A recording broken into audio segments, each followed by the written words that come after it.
Hello everyone and welcome back. In this tutorial, I'll show you how to use Google Lens to identify objects, find similar products, or discover more information about any image. First, open the Google app on your phone or tablet. Tap the Google Lens camera icon in the search bar. You have two options.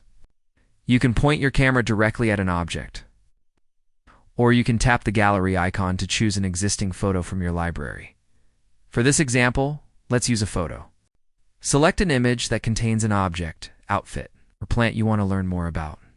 Once the image loads, Google Lens will automatically analyze it.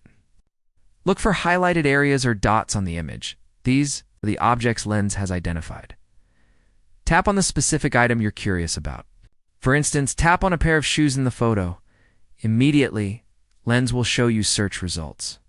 This often includes links to shop for that item, similar images from the web, or relevant articles. If you scanned a plant or animal, Lens will usually provide its name and a link to more information.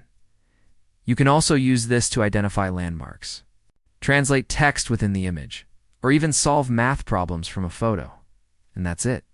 You can now use Google Lens as a powerful visual search tool to learn about the world around you. If you found a cool product or identified something interesting with this trick, let me know in the comments, and I'll see you in the next one.